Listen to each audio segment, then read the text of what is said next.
Hello, hello, hello. This is Gresh from the I Am CEO podcast, and I have a very special guest on the show today. I have Emil Abedian of Anchor Bookkeeping. Emil, it's awesome to have you on the show. Thank you so much, Gresh. Pleasure being here. No problem. Super excited to have you on. And Emil, wanted to read a little bit more about Emil so you can hear about all the awesome things that he's doing. And Emil of Anchor Bookkeeping, founder and chief executive officer, is a chief public accountant and partner of a CPA firm, a premier boutique accounting firm in the Los Angeles area offering business consulting, accounting, and tax services for small to mid-sized businesses. After working alongside frustrated small businesses for more than a decade, Emil founded Anchor Bookkeeping in 2018, recognizing a need in the market for affordable yet personalized one-on-one bookkeeping services for small business owners. Emil, are you ready to speak to the IMCO community? I am ready, Gresh. Let's do it. Let's do it. So to kick everything off, I want to hear a little bit more about what I call your CEO story and what led you to start your business. I've been doing this for quite some time. I started my CPA firm about 10 years ago, and prior to that, I worked with at firms and all that. But the main reason I founded Anchor Bookkeeping, Gresh, is because I want to create a bookkeeping or accounting solution for the smallest businesses. And when I say smallest businesses, I refer to really micro companies, 50, 100, 2, 3, $400,000 revenue, annual revenue clients. And I wanted these kind of businesses to have the same kind of access that larger $1 million companies have to their CPAs and consultants throughout the year, but yet at a affordable monthly flat fee. So they know exactly what they're getting at what cost. So this is really why I wanted to create Anchor Bookkeeping. And as I mentioned, I've been working with these businesses for over a decade, close to 15 years. And I see the issues and problems they're facing on a daily basis, whether it's with their marketing or accounting or how to get funding or even management issues they're facing. Obviously, I can't help them with all of these things. It's not my specialty. But if I can do just what I do best, which is accounting, and I can help them with that portion, that will make me happy. That's the goal with Anchor Bookkeeping. That's why I started it.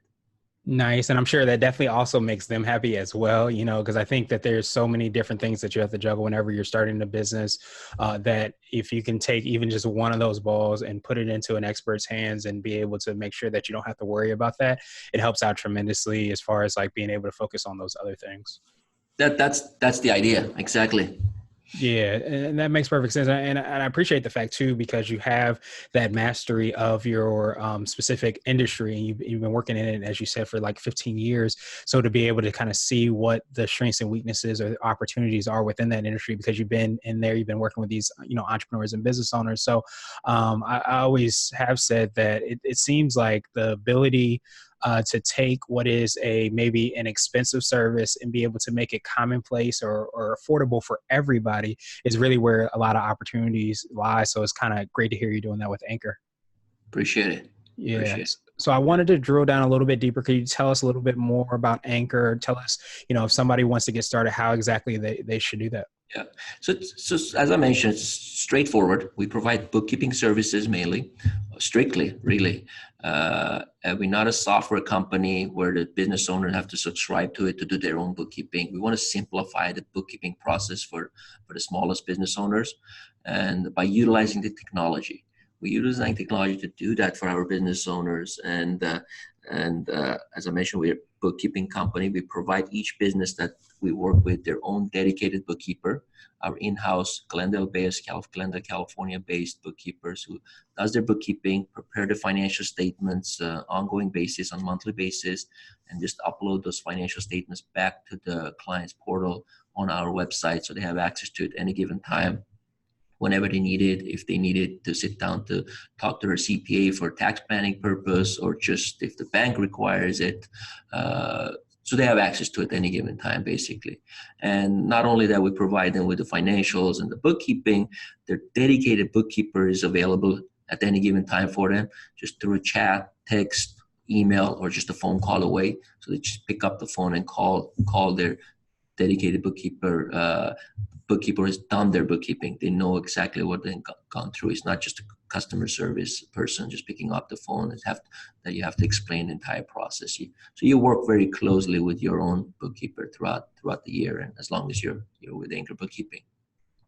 Nice. I definitely appreciate that motto, and definitely, correct me if I'm wrong. I kind of feel like with especially accounting and understanding your books, it's, definitely obviously the science to doing it, but I feel like it's also an art. So I feel like that's a really great advantage to be able to talk to your regular bookkeeper where you can kind of tap into their expertise and understand exactly if you should do, A, B, and C, and why exactly you should do that, or vice versa, because sometimes when you just have the system, you don't really get that expertise. That's the problem, Grish, that we see with a lot of small business owners. They might have bookkeepers doing the work for them, but they don't understand the numbers. You got to understand your numbers to make smart decisions about your own business. Or they might just get a software who does that does the work for them, which I don't think it does the work, but they think that it does it. But you got to understand it. You got to have support in your team who can explain it to you. Why did this number go up and down throughout the year? So you understand what's going on to make wise decisions. But not only that, IRS requires it and different government agencies requires it. But just for your growth purpose, you need to know the numbers. Yeah, absolutely. You understand, like, yeah, obviously no one wants to ever get in any hot water. So you stay away from that. But at the same time, to be able to think about your business, not just today, but also, 5, 10 years, 15 years down the line, it's important that you kind of take those steps in the very beginning. So I appreciate you for making that accessible to at affordable rate for, small to medium sized businesses. And do you consider that to be like what I would call like your secret sauce? And it could be for you or it could be for your organization, but the thing that kind of sets you apart. That's part of it. Yes. You know, Talking to small business owners, a lot of them think that bookkeeping is the same thing as data entry, and unfortunately, there's a lot of bookkeepers out there, quote unquote, that just does data entry. They enter the data and then send it over to the client or the client CPA for tax return preparation, and it's their own responsibility. I did my part. I'm just a bookkeeper. We don't see it that way. What I see, bookkeeping is more than that. It's accounting, it's financial statements. And when you do your own accounting for your personal finances, a lot of people do budgeting and put together some small numbers, income and expenses for your own personal finances. You can do it the way you want to because no one looks at it. As long as you understand it, that's perfectly fine. But when it comes to business accounting and bookkeeping, not only that, you got to understand the numbers, your CPA has to understand it because he or she will have to prepare the tax return. But more importantly, the IRS needs to understand it. The IRS has their own ways of putting the numbers together and putting into the tax return. So you have to make sure all three people, you, your CPA, tax preparer, whoever does that, and more importantly, the IRS understand it. And that's what we do. We've been doing this, as I mentioned, for 10, 15 years now, and we know what IRS is looking for and what they want. And that's what we provide our small business owners. So, and not only to them, we provide it to their CPAs also. And the CPAs or the client can contact us any given time with any questions. We have a lot of CPAs contacting us during the tax season, asking us questions about the financials, and our bookkeepers are right there responding to them, again, through chat, text, phone, however they want to contact us. Doesn't matter for us. And that's what I would say is our secret sauce. We're there for our client. We just don't do the work and shift it over to them. We continue the relationship and explain it to them, the CPA, and prepare it in a way that IRS wants it and understands it. That's what I think would be our secret sauce in this case. Nice. No, I definitely appreciate that because I think a lot of times, I always talk about communication just on a general level. It's like a lot of people don't realize like communication is all about the person on the other end understanding. So just like you were talking about where you have the numbers, you have that raw data, but does the CPA understand it? Does the business owner understand it? Does the IRS understand it? Is it in alignment with all those different things? So to be able to kind of translate that and make sure that, everybody is on the same page is definitely important. So I appreciate that perspective and that perspective of your secret sauce. So I wanted to switch gears a little bit, and I wanted to ask you for what I call a CEO hack. And this might be an app, a book, or a habit that you have, but it's something that makes you more effective and efficient. That's a good one. And as an entrepreneur, days are going up and down. Your motivation level is going up and down from one day to another. One day you get a great idea, you're burning, you're flying high, you can't sleep at night. It's excellent. And then a couple of weeks later, or even a few days later, life sucks. You don't know how you're going to cover your next payroll, and you're losing your business. It goes up and down like a roller coaster. And I'm sure you talk to all the CEOs all the time. And you know how it is, which is fine. That's part of it. That's part of the business. And because you put a lot of time and effort in it, it's a lot of energy, and it goes up and down. But you got to do things to kind of keep your motivation level up at as much as possible. Obviously, it's normal for it to go down once in a while, but we can't afford losing momentum. We got to keep working as business owners and entrepreneurs. And what I do for myself and for my business is keep reading books. Sorry, let me correct myself. I don't read, I listen to books. You and me both. So I listen to books all the time. I'm in the car all the time. So while I'm driving, I listen to books at the gym or just when I'm out walking. So that keeps me going. Not only that, I get motivated. I see how other people, how successful people, what they've gone through and all the hardship they've gone through. But also you get one or two tips from each book that you carry on with you that helps you grow your business and help you take it to the next level. So not reading books for me, but whatever works for you. But listening to books is excellent for me. It's been working super, super good for me. Nice. I definitely appreciate that. And I'm a loyal subscriber to Audible, so I'm always listening to books as well, too. And I think it's funny when you put it in perspective. I read a quote or something that said that, you pay, maybe $25 or whatever for a book or an audio book, and you can get one or two nuggets out of it that completely change your life, change your business. So it's like such a great investment and great opportunity to get incredible ROI just by getting that small little hack that's within those things. Yeah, when I first started listening to these books, you would think that the entire book is relevant to you, but that's not how it works. If you get, as you mentioned, 1, 2, or 3 things from each book, that's well worth the time you spend reading it or listening to it. So that helps me a lot. Absolutely. Yeah, absolutely. And that's how I think somebody used as their hack as well too, is that's how you can even approach reading where, it's not necessarily like school type of reading where you're doing it to make sure you get from beginning to end. It's understanding and using it and executing on those certain things sometimes that you're reading so that you can implement them maybe as soon as possible. So, I appreciate that perspective. And now I wanted to ask you for what I call a CEO nugget. And this is a word of wisdom or a piece of advice. Or if you can hop into a time machine, what would you tell your younger business self? I started the CPA firm that I'm a business partner, managing partner at right now. And when I started the business, it was just me. I just took a day at the time, a client at the time. I didn't have any business plan or systems or processes in place, which at time, that was what it was for me. I didn't know any better. So I started the business, and next thing I knew, I have a lot of clients I work with, and I need to hire people without having the systems and processes in place or even a business plan. Where am I taking this business, and what type of client do I want to work with? Obviously, all clients are not good for you. And at that time, I was just taking any client that came my way. And that ended up costing me a lot of time and money, because once I realized that I need the systems and processes and the plan and the goal, it was late. It was not too late. It's never too late. You can always go back and fix it. But it took me a lot of time and energy because I didn't have time to scratch my head at that time. And I had to go through do that. But I learned from my mistake. When I started Anchor Bookkeeping 2018, about a year ago now, I knew about this, even though it was a brand new company. And I looked at it at the bigger picture. And before even I launched it, I spent a few weeks, if not even months, on just looking at the goals, putting up the systems and processes for the business. Every single service that we provide have its own systems and processes, and overall a goal of where do we want to take this business? What type of client do we want to work with?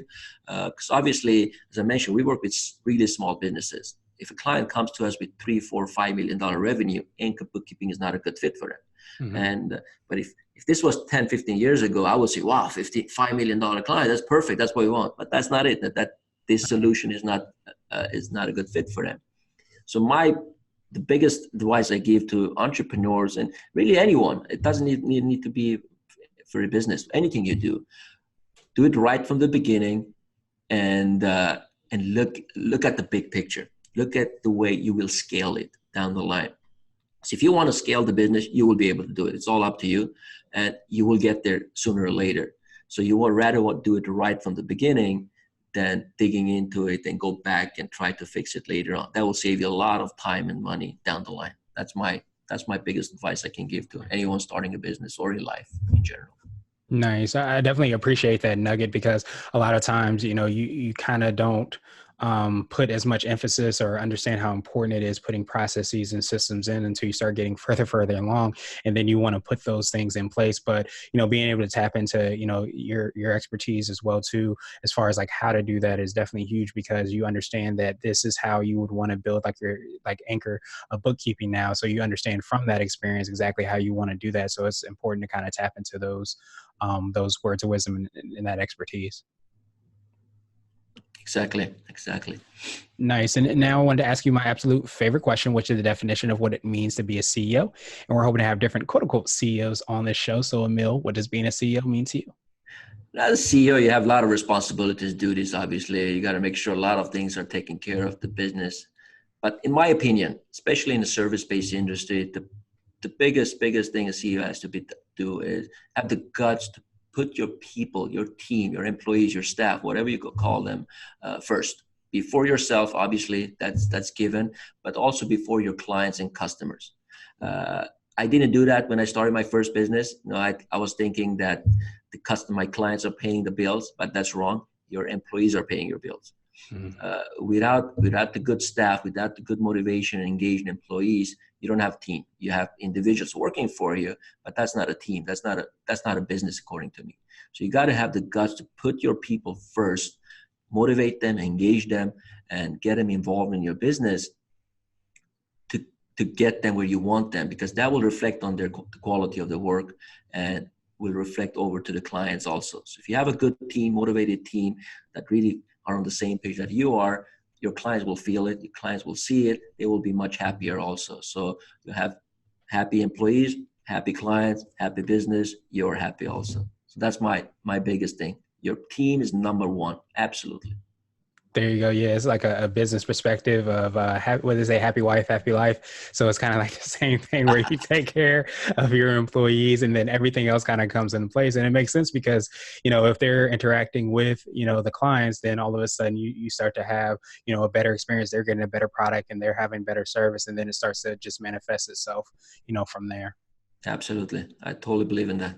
Nice. And Emil, I truly appreciate your time. What I wanted to do was pass you the mic, so to speak, just to see if there's anything additional you can let our readers and listeners know. And then, of course, how best they can get a hold of you.